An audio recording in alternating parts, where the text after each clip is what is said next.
Coming to you live from Ophir Reserve. Welcome to the Londero Lounge, episode 7, Pitching a Tent. Welcome, Dad, and welcome back after a long hiatus. Hello, welcome back, yes. Hello, viewers. We are recording in front of a live audience, everyone. So let's get started. Hot plate over the fire or gas stove? Pros and cons and taste difference. Hot plate over the fire is definitely the best way to go. However, when it heats up, there's fire bans and you can't do it. Plus, as well, my back's not good enough to be able to lean over a fire and cook anymore. But the fire definitely has the best taste, undoubtedly. Memorable crystals or crystal found at the coveted crystal mine out here. Oh, well, many trips were made to the hidden, forbidden crystal mine. Many bags of crystals were hauled out of there and brought home and washed up and cleaned and then lost too. Every time we moved, we lost stuff like that. The Londero flat used to be the preferred hangout. What was the reasoning behind moving to the reserve as preferred lunch and hangout spot? Well, the Londero flat was just a great place because there was no water, so we didn't have to worry about your kids drowning. So you could just wander off and do your own thing for a while without being harassed by adults. And I think that's a thing that kids need to be able to do when they're growing up. Gives them self-confidence and that kind of stuff. We moved from memory because they'd graded the road and they'd graded up a high ledge on the side of where you got into the Londero flat. So you couldn't get in there. Like, unless you'd had a big four-wheel drive, and we didn't have a four-wheel drive, we just had a normal sedan. Did you ever camp overnight out here at Ophir? I don't think I have ever camped out overnight here at Ophir. I've camped out overnight at other places, but not here at Ophir, no. There you go. Any hairy moments out at Ophir? Stumble too close to a mine shaft or any other sticky situations? Really that I can remember. Whenever we're in the areas where there's mine shafts, like just up the top of that hill there's a lot of them, we would always be so careful. And we usually never took any kids up there, and I can't remember any sticky situations. How old were you when you first started to go out to Ophir? Oh, I think the first time I came to Ophir was in a school excursion. Oh. I might have been 12, 13, something like that. I think that was the first time I ever came out to Ophir, and then it's hard to access unless you've got your own transport, so it wasn't then until I'd had a bike that I was able to get out here. I usually came by myself then at that stage. It's great to get out of town, cook a meal in the bush. Branching out, what was one of your most memorable camping trips and where was it? Didn't so much as go on camping trips, but would go like on the bike and have a sleeping bag and a ground sheet. They weren't really camping trips, but they were like budget accommodation while on bike trips. There were several memorable ones. The one trip that we made out to Uabalong with Clado and Fegs, when a mate of ours was killed on a motorcycle out there, we went out for his funeral, and so we just had our sleeping bags and a ground sheet, and Fegs had a sort of bag of sausages, and we found a half sort of rusted 44-gallon drum in the paddock, and we pulled up and lit a fire and cooked the sausages on the 44-gallon drum. And just the stories and the memories from that was a great trip. Another time was when we went up the coast. That was the time where we had all that trouble with the police. We couldn't seem to take a trick there. We camped up on top of a great big cliff at I think it was Terrigal. Oh. That was a nice spot. It was raining when we got there and raining when we set up, but in the morning it was nice for a while, and it was just a lovely view from up on top of this cliff looking out over the ocean. So they're two memorable times I've camped out. We camped out lots at the Bathurst bike races. I do remember going once to the Bathurst bike races, and there was a couple of memorable things. One thing was a guy went straight over the handlebars, and I thought that was absolutely wild. I think I was about 9 at the time. But the other memorable moment was that there was this guy, I guess he probably would have been maybe 18, 19, hard to judge ages at that age, with this long blonde hair. And he just did this massive vomit in this, sort of crowd of people. And everyone just sort of scattered with this guy standing in the middle just going, bleh, bleh. I thought it was great. Picnic rugs or camping chairs? Well, it used to always be a picnic rug, but now it's a camping chair. My back can't get up off the ground.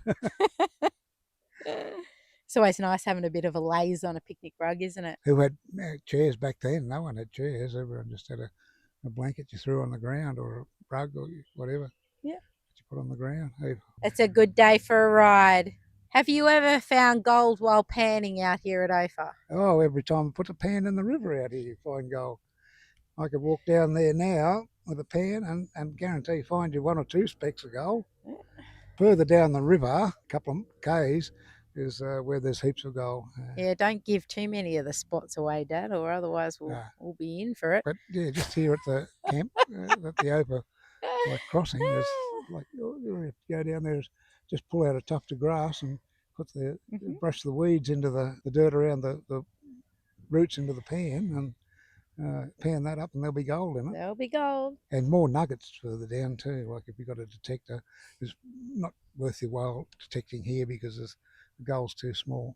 No, you see a lot of people with detectors around here and a bit up the top, and you're like, nah, everyone's been here. I've been watching people for 20 years, 30 years doing these same spots. You need to go out that way. And you get lots of what's names here. They're beep, beep, beep. Get lots of alerts, but it's all lead from back in the days when they had firearms that you loaded through the barrel with black powder. Oh. Like you'd load them up, you had to shoot them off at night time. Oh, okay. Because if you left it overnight, the powder would suck the moisture in, and then you wouldn't be able to fire it, and the shot would be stuck in your gun, and you'd have to try and dig it out.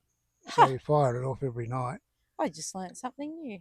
And so your lead ball was like there's lead balls everywhere to fool people with their metal detectors.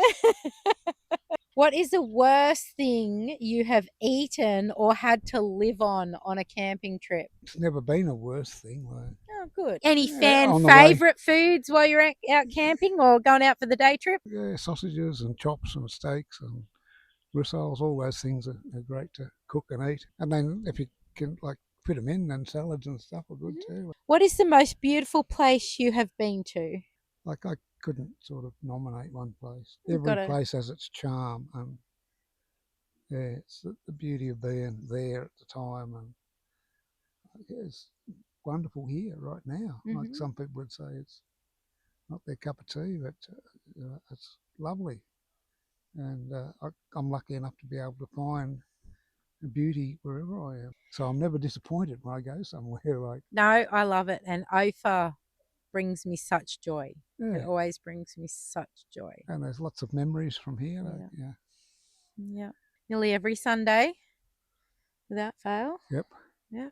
Have you ever had a crazy encounter with a wild animal in the bush? No, I can't say as I have. I haven't led a very exciting life. I mean, run across lots of snakes and things like that, but you just leave them alone and let them go and do their own thing. I would consider that a crazy encounter. Oh, no, that's just normal. They're everywhere. I do remember out Echidna Flat. Remember out there? Yep. You and I went for a walk, and I was sort of like, I didn't want to go back. I wanted to keep going, but I think you'd sort of reached the end of your walk. and I was like, no, I'm not going back. And you said there's big bush pigs out here, bigger than the picnic tables, and if you don't come, they'll get you. And you started walking back, and it didn't take me long to start running back after you. Then I had this massive fear about bush pigs for years, that they're going to come and get us at bush pigs bigger than the picnic tables. Well, it might not have been in Echidna Flat, but up on the back of Mount Canobbas there used to be some huge pigs, huge boars up there. What is your best outdoor skill? My best outdoor skill? I guess being able to stay alive.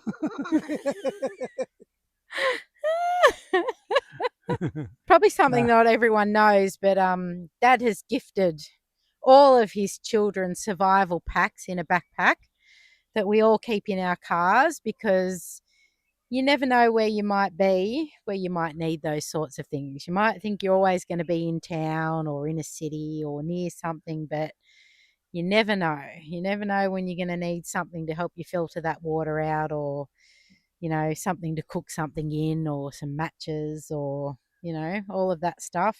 Medical kit. Yeah, good Boy Scout. Good Boy Scout. Always be prepared. Yeah, Swiss Army knife included. Yeah. What would you consider more concerning? Mosquitoes or mysterious rustling in the bushes? Probably mosquitoes. Like the biggest thing to worry about in the bush is other people. What are some of your favourite picnic spots? This one's a good one. I like here. Federal Falls was another nice one. That's where I think I give you your first drive when you're trying to Yes. drive into the trees. Yes. You grab that steering wheel real quick in the Mitsubishi Magna. Yeah. Out at Burke too, there were some good spots we used to like to go to, like Ford's Bridge down the river. We'd go fishing and camping down there, ride our push bikes out. Well, ladies and gentlemen, that concludes another session of the Londero Lounge, and we hope you enjoy our return. Yes, thank you, viewers. Bye.